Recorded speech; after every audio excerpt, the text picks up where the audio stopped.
Welcome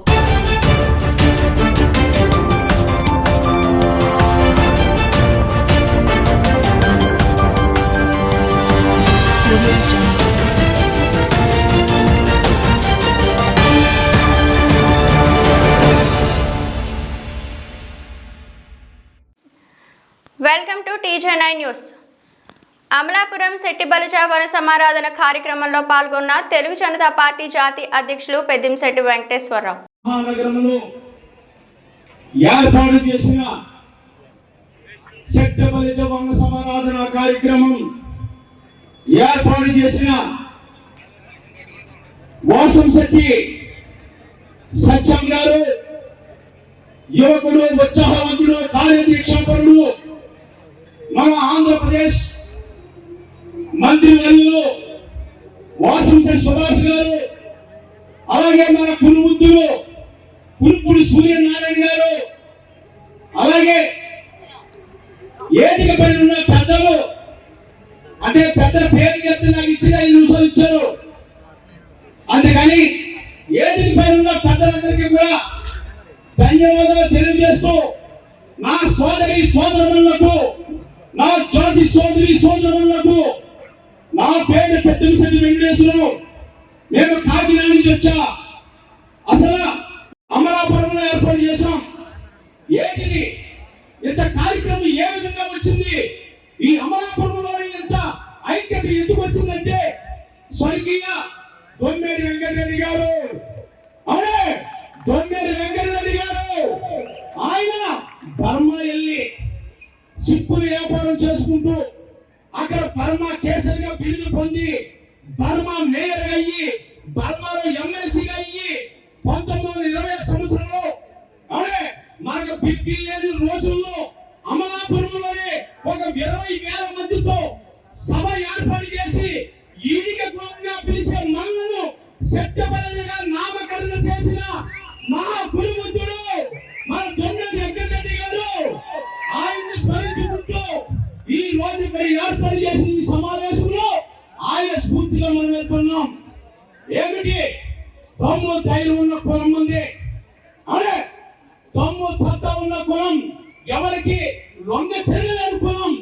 మన కులాల్లో ఇండియాలోనే 142 కోట్ల మంది జనాభా ఉంటే అందులో 22 కోట్ల మంది ప్రత్యేకంగా ఇండియాలోనే మన సంఖ్యలు ఉన్నారు.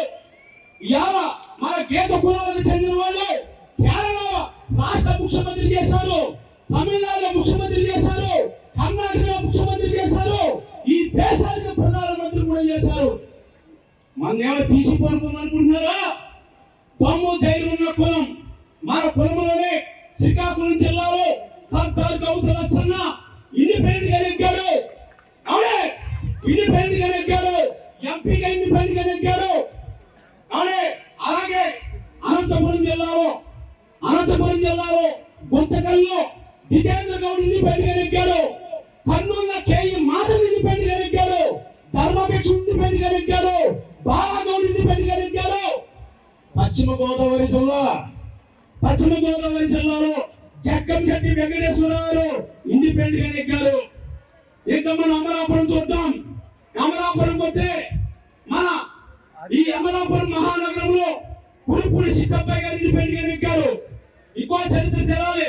కురుపుడి సూర్యనారాయణ గారు, ఇప్పుడున్న కురుపుడి సూర్యనారాయణ గారు తాతయ్య గారు ఈ అమలాపురంలో ఆయన ఎమ్మెల్సీగా చేశారు. ఈ గవర్నమెంట్ లో వాళ్ళ పెద్ద తండ్రి గారైన కురుపుడి ప్రభాకర్ గారు మంత్రిగా చేశారు. కురుపుడి గోపాలకృష్ణ గోఖలే డిఐజీగా చేశారు. ఆ డిఐజీ గారు అబ్బాయే ఇవాళ మన కురుపుడి సూర్యనారాయణ గారు, మన కురుపుడు. ఇవాళ అటువంటి సభ్య సమాజం ఉన్న ఈ అమలాపురం గడ్డలో శెట్టిబలిజ నామకరణలో మన సంఘీయులందరూ కూడా దమ్ము సత్తా ఉన్నవాళ్ళు. అటువంటి దమ్ము సత్తా ఏ కులంలో ఉంటుంది? ఇండిపెండెంట్ గా నెగ్గగలిగే దమ్ము ఎవరికి ఉంది? మనకేముంది. అలాగే గోదావరి మన అమలాపురం రామచంద్రపురంలో పిల్లి అప్పారావు గారు ఇండిపెండెంట్ గా నెగ్గారు, పిల్లి బోస్ గారు ఇండిపెండెంట్ నెగ్గారు. అలాగే దొమ్మేరి వెంకటేశ్వరరావు గారు కూడా ఇండిపెండెంట్ గా నెగ్గడానికి సిద్ధంగా అయ్యారు. ఇది మన కుల చరిత్ర. మన కులశక్తి ఏ విధంగా ఉండేది. ఇవాళ అమలాపురంలో సత్యమైన జాతర జరుగుతుంది. ఏ అవునా కాదా? సత్యమైన జాతర జరుగుతుంది. ఈ సత్యమైన జాతర ఏ విధంగా ఉంటుందో అమలాపురంలో చూడాలి. మనం ఈ రాష్ట్రంలో దాదాపుగా 80 లక్షల మంది జనాభా ఉన్నాం. శ్రీకాకుళం జిల్లాలో శ్రీశైలం అంటారు, విశాఖపట్నం జిల్లాలో విజయనగరం జిల్లాలో యాతా సత్యబలిగా పిలుస్తారు, తూర్పు పశ్చిమ గోదావరి జిల్లాలో సత్యబలిగా పిలుస్తారు, కృష్ణా గుంటూరు ప్రకాశం నెల్లూరు జిల్లాలో గౌడి కమిటీగా పిలుస్తారు, అనంతపురం కృష్ణా కడప కర్నూలు అనంతపురం జిల్లాలో ఈడీ కమిటీగా పిలుస్తారు. ఈ రాష్ట్రంలో 80 లక్షల ఓటర్లు ఉన్నాం. 80 లక్షల జనాభా ఉన్నాం. 50 లక్షల ఓటర్లు ఉన్నాం. ఇది తొమ్ము సత్తాలున్న కులం మంది. అటువంటి కులంలో పుట్టిన మనం ఎత్తుకెళ్ళిపోవాలి. ఈ పశ్చిమ గోదావరి తూర్పు గోదావరి జిల్లాల్లో మీరందరూ ఆలోచించాలి. ఇది పశ్చిమ గోదావరి జిల్లాలో దెందులూరు అత్యధికంగా తక్కువ, మన సంగీత తక్కువ ఉన్న జిల్లా నియోజకవర్గం ఏదంటే దెందులూరు. ఆ దెందులూరులోనే 20,000 మంది సభ్యులు ఉన్నారు అక్కడ.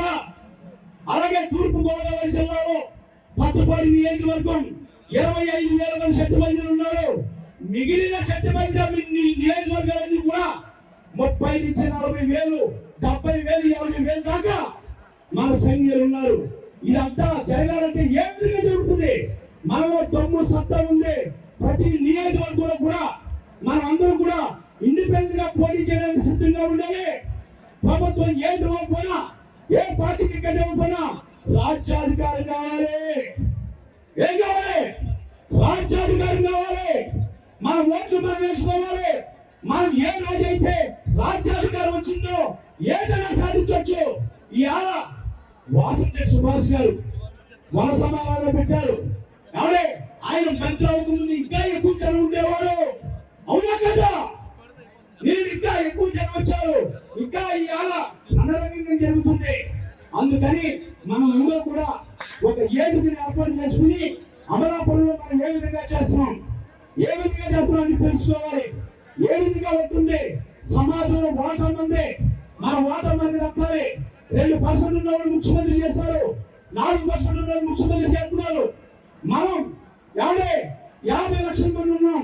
మనలో మనం ఈ విధమైన వ్యవహారం లేకపోతే ఏ విధంగా ఉండాలి? అందుకని నేను ఒకటే చెప్తున్నాను, ఈ రాష్ట్రంలో మన పాత్ర కావాలంటే ఇప్పుడు సుభాష్ రాజు 10 మంది రావాలి.